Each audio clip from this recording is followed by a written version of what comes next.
NTV. Welcome back to Morning at NTV, and thank you for staying with us. Our next conversation is going to explore how women can weather the storm during this COVID-19 crisis. Yes, I do have Ms. Gudula Naiga, but let me give you a preamble into this conversation. The DFC Women in Business program is about creating an enabling environment for women entrepreneurs to thrive in a highly competitive space where they are faced with numerous challenges. This program provides financial management training, number one, networking opportunities, business coaching, mentoring, and access to business finance on preferential terms. You get to decide. Now, the program was established 13 years ago and has supported thousands of women to transform their lives to something that is actually so good. To speak to us about women in business and how women entrepreneurs can be supported during this COVID-19 pandemic, we have Dr. Gudula Naiga. She is the Women in Business DFCU chairperson, and she joins me right now in studio. Very good morning. Morning. Now, help us understand how the COVID-19 pandemic has impacted the DFC Women in Business program. Thank you. Women in Business program, we've been in existence for 13 years, serving women who are mainly coming to the bank through different networking opportunities, coaching opportunities, training. Now COVID-19 comes in with social distancing. We are not able to have the women coming. So in terms of impacting the way we do our work, we have to go to the women. Remember, it was many coming to us. Now it is us going to many. That changes the way we reach these women. And technology being one of the main avenues we can use to reach the women, at times you find it challenging when women do not have the technologies that we require to connect with them. That means some women might be left out at the time when they need us most. Especially in the rural areas. Yes. Then when you also reach the women, now we used to talk about business, but now there is another issue, there is a social issue. You cannot start talking about someone's business, how is it doing, when someone's business is closed, it has no raw materials. At times you have to first listen to their social side. So there is more time required, more patience required for us to be able to serve the women. When it comes to women who want probably to access the bank has made a lot of investments in technologies to enable our women probably do agency banking, internet banking, but still we notice that there are some people who are still left out on that opportunity to be able to access the bank, enjoy the services as they used to, and that's where the challenge comes in. So help us understand what are some of those challenges that have affected women during this COVID-19, the disease and the lockdown itself. Thank you very much. Looking at women in business. Not women in business, but women themselves, the challenges they've faced. Yeah, when you look at a woman is a breadwinner. A woman is a leader in her own platforms. So when you are a breadwinner, you are not able to go to work. Indeed. You are not able to earn. How do you defend your role as a breadwinner? What we have heard is that some of the women are trying to improvise, but they are the most hit. If you don't have enough food, who eats first? It's not the woman. It is the woman who eats last. Yes. So that is something that is happening that may not be reported anywhere. When you look at what the women do, their businesses are not, some of them are not at home. They have to go to a certain place. The transport that is available, you could use a bicycle, you could use a motorcycle, and for some of the women, that is not a means of transport we are used to. It's not in our culture, some of us, to ride. Mobility has been a problem. Yeah, so we are taking longer distances to go to work. And even when you reach work, you can't access some of the raw materials because some of the value chains have been broken down because of probably no transport, social distancing, etc. Even when you try to work, some of the customers have reduced. Their purchasing power has reduced. So you have to put your items lower to keep in the business, but you are working at a loss. Go ahead. Then the other issue that has come up as leaders of our businesses, you have to take so many decisions. There are people that will have to be laid off. And the people who are going to be laid off might be people who may not be able to work online, people who may not be able to come. And in most cases, you find that women are in that group that stands out as those that are going to be laid off. Not that they are not essential, but they may not be compliant in the circumstances. When you look at the businesses, they have had to transform so fast, more than we expected. You had your business, you are so comfortable running it the way you wanted, but now you are being forced to change. People are now doing home deliveries who are not prepared for that. And they're dying. We are trying, but it's very difficult. When you look at people's, the way they are reaching the customer, some of them are sending very beautiful flyers. You don't even know how to make that. Once you have made it, you don't even know whom to send it. Our networks were sort of limited. It was face-to-face, but now you have to connect with a network that you didn't know. So which platform do you belong to? Yes. That has been another challenge for us. Whom are we going to sell to? Yes. Now, let's talk about another issue. We have seen women in business and individuals struggle financially, so many of them. And of course, banks have a major role to play in ensuring a semblance of stability in that regard. Help us understand, what is DFCU's intervention in as far as this problem is concerned? Okay, when we talk about challenges to do with finances at this moment, let us first look at access, access to finances. If I want to reach my bank, be able to get my money, put it to use, or seize an opportunity that is happening during this period, what DFCU Bank has done, apart from going a step higher to advise our women, to coach our women to be able to seize the opportunities that we already have, like agency banking, quick banking, internet banking, and being able to use probably your ATM. There are people who had these cards, but they were not actually putting them to use. But apart from that, for those who are transacting, since most of the people are now transacting in very small amounts, the charges have been removed. If I'm going to withdraw my 50,000 from my agent banker, I'm not paying something. So it makes it easy for me to access my money at probably no cost. That is one thing that DFCU has done. The other one, DFCU Bank is a regulated institution. We agree with what Bank of Uganda has suggested, and we are handling case by case basis, depending on what you feel. You have to ask for some of these things. You can get your loan payment rescheduled. You can have a loan holiday. So it's a case by case basis. But the good thing is that that window is there. It gives us an opportunity to go and seek for it if we need it. And of course, speaking of banks, women entrepreneurs who have bank loans have been the most affected in this COVID-19 crisis. And we recently saw the Bank of Uganda come out to issue a slew of general guidelines to be followed and to support this group.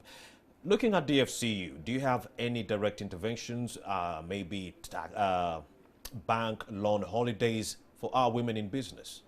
Yes, we are implementing what the Bank of Uganda did, but we have also gone an extra mile to go and inform the women that this exists. It could have been announced, but probably they are not aware that it is there.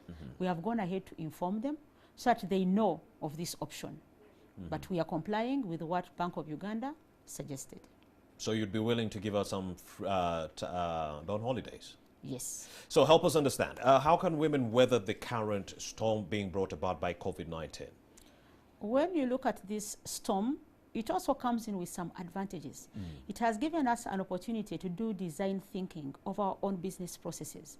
There is an opportunity for us to see where did we have redundant resources, wasted resources. We are currently studying our businesses. We are trying to improve our businesses, the way we are operating. We are adopting new ways that are taking us to new markets that we did not have.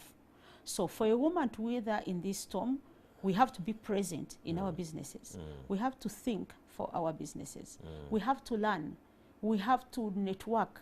We have to update ourselves so that we can weather through. But the most important of all is having the hope. Losing hope would be the worst thing that we can do in this period. There are so many uncertainties. We don't know what is going to happen when, but you cannot lose hope. The biggest problem right now is information access, like you've hinted in our earlier conversation. So do you have any plans to address this problem? Actually, to the people in the rural areas, especially? Thank you. What we have done as a DFCU Bank, we have tried to use different platforms to reach our people and others at large. We are on radios. We know that even when someone is in the rural, at least they have access to a radio. We are using this channel to reach another set of people. We are using newspapers. We are using different channels, but also word of mouth. Our branches are still open. People are coming. They are asking for information. What should we do in this case? We are spreading information in various platforms. Help us understand, how can women in business come back even stronger after this COVID-19 era? Where we see strength coming in is when they invest in improving their businesses to be resilient. One way to do that is going to be in terms of embracing digital channels. We see that digital channels are going to be very important in reaching the customer, in reaching the supplier. So that is one thing that we are going to have to embrace, whether we like it or not. If you are a woman who had your simple phone, you don't want to access internet, this is not the time to do that, because our networking opportunities have been reduced. We can no longer meet face to face. That was one place where we got information. Now we are getting information on our phones. So we are going to have to upgrade the kind of phone that you have. When it comes to the business itself, especially where you had to access certain technologies. Let us use an example of a woman who is making OD in Owino. She gets up in the morning, goes to Owino, picks her groundnuts from one person, takes the groundnuts to a milling plant, then is able to have their OD packed and sell.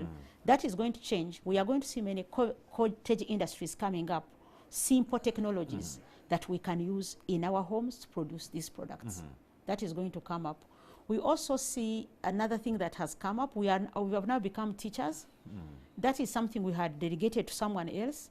We are teachers. It means we are going to be having multiple roles. We are also going to start studying. Indeed. So that we can cope with training our own children, yet we are also having the role of providing for the children.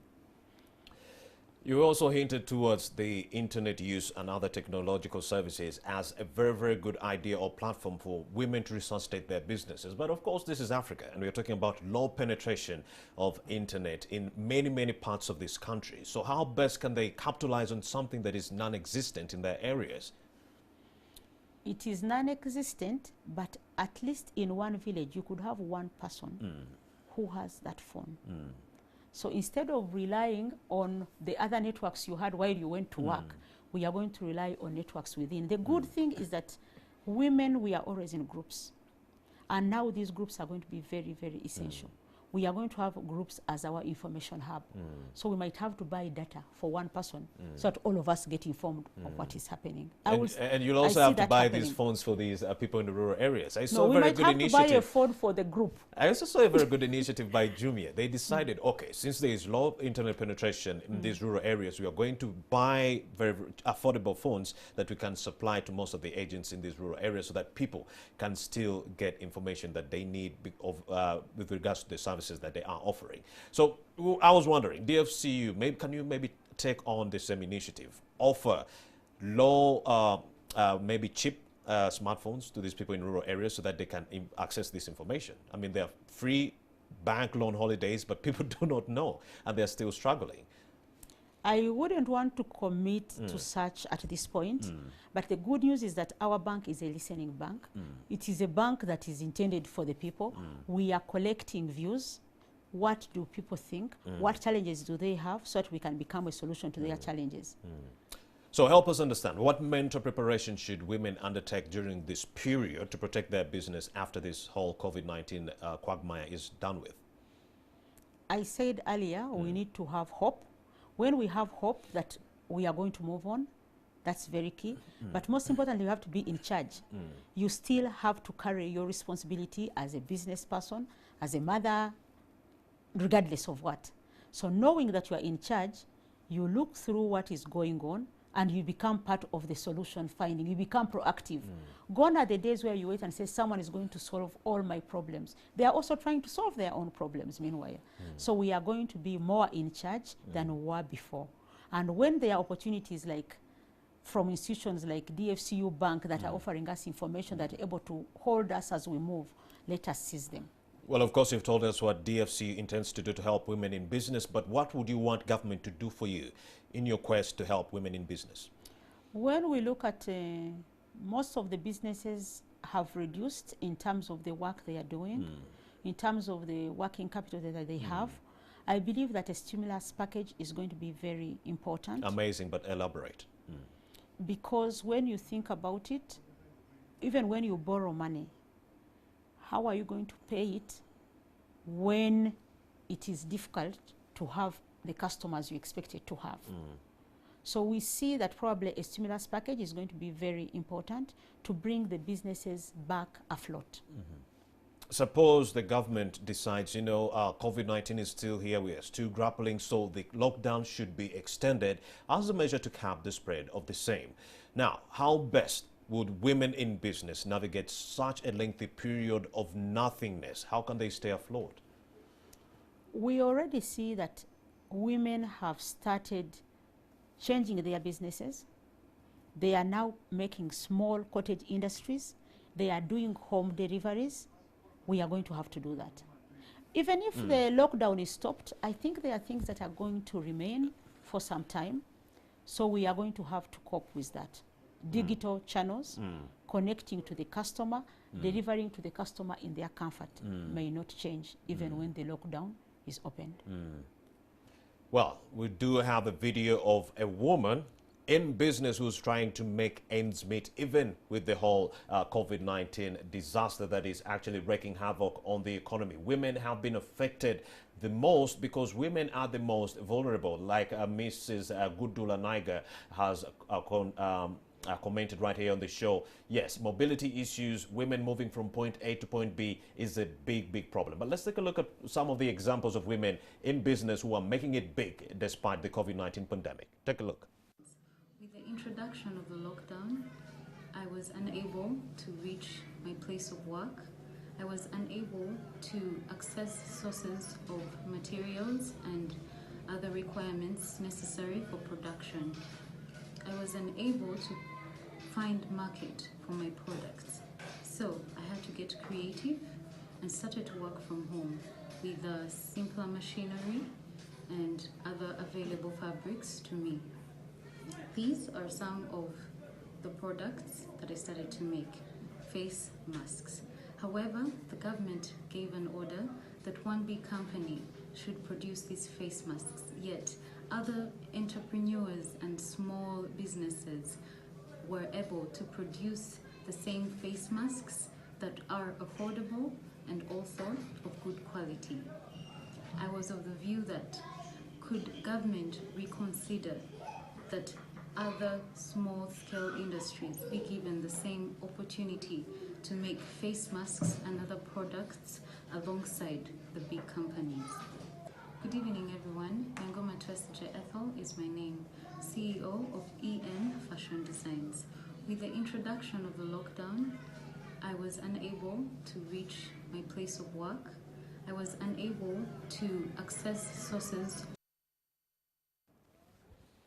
Ethel's amazing story. She's a fashion designer who switched roles to, in the meantime, to manufacturing of face masks. There you have it. People are actually resorting to remote working because they do not know when this whole issue will be done with. I still have Mrs. Gudula Naiga. She is DFCU, the DFCU chairperson for Women in Business program. Well, help us understand why it is important for people not to negate remote working, because it's the new normal. Am I right? Or we can also comment on Ethel's new role. Yeah, looking at Ethel's new role, she used to be a fashion designer. The question is, how many people are buying clothes today? Yeah. That might not be the first priority that people are doing. So she has had to adapt and say, what could be the thing that is selling using the skill that I already have, the technology that I already have. She has gone for face masks. But when we look at women, we have, at DFCU, we have categorized women into three. We have the professional woman, we have the trader, and we have the agribusiness woman. And each one of these is going to have to adapt differently. If I'm a professional woman who has been offering a service, I'm not going to sit at home and say there is a lockdown, there is no transport, our company is not providing us a shuttle, I'm not going to work. You are going to be declared non-essential. We have to find a way in which we still deliver on our mandate even when we are at home.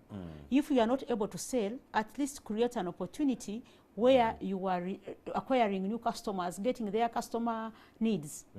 That is to do with the professional woman. For the trader, there are things that we still need. Even if I'm in a lockdown, it doesn't stop me from needing certain items, salt, sugar. How does the sugar, how does the salt, how does it reach the people? How does, now look at the agricultural woman, people still need the materials, the raw materials for industries, for our homes. We still have to adapt to produce these, package them properly. We are used to having people coming to our farms, pick an animal and go. But right now, no one is coming to your farm, and you're not going to go carrying a pig everywhere. We are going to have to process it, package it properly. We are going to have to adapt to work remotely, reach the customer, supply, and also get payments.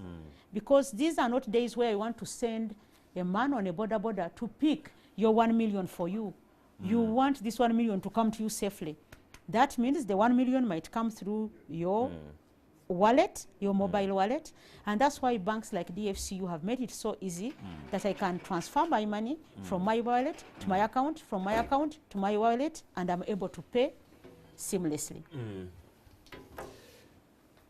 So finally, remote working. Help us understand why it's important for women right now to understand that remote working is the new normal, because offices might not open again, and if you're waiting on that, you might wait forever. In a nutshell, as we wrap up. Thank you. Remote working is going to be the normal. Why? Because even if we open, the cost of running business is going to be so high that at times it's cheaper for you to work from home than come to work. Therefore, it's important for us to learn to be self-directed, know how to manage time, how to work with teams collaboratively, so that we can continue delivering the promise of our businesses. It will require some learning, because some of the things we didn't know how to do them. We are going to have to learn, and this time we are going to learn at a distance, because there's nobody going to take you to a training place, to a hotel to train you. Amazing. Mrs. Gudula Naiga, she is the DFCU chairperson, Women in Business. Thank you very much for having made the time to speak to NTV. Thank you. Well, before I wrap up the show today, I would like to highlight some of the beautiful people who are celebrating their birthdays on this particular Thursday, the 21st of May, the year 2020. I do have Adam Mundu. You're saying a very wonderful birthday to Tanisha. We love you so very much and wish you happy returns in the years to come. Simon Keith Kawoya, birthday wishes go to my daughter Esther Kawoya, who's turning 9. Yes. Happy birthday to your daughter, Mr. Simon. I also have Rion Banks. A very happy birthday to my son, Molly Elijah. I love you so much. And indeed, at NMG, we love you too. I have Nagudi Edith, who is saying happy birthday to my lovely daughter, Atim Irene Ladea. Yes, happy birthday to you. Dora Dorin, happy birthday to my daughter, Tanisha Namatovu, making 8. Mommy loves you so much, and we love you too. Nicole Nyangoma. Dennis Denny, happy birthday. Honey, may you always be guided by the Lord our God. Beautiful, beautiful messages coming in. Adinite Julian, happiest birthday to yourself. Okay, happy birthday, Adinite Julian. Daisy, happy birthday to myself. Happy birthday to you. Jackie Cobbs, a beautiful birthday to Katate. Yes, Katate Richards. Enjoy this new age. And Nandudu Ruth Eve, you're saying happy birthday to my baby, Wantanda Emiliana. She has made 3 years today. How amazing. These are so beautiful messages. Onyala Emmanuel, happy birthday to me. Indeed, happy birthday to you. And finally, I have Wycliffe Bamonya, who says happy birthday, Asimwe Willie, for making it 80. Wow.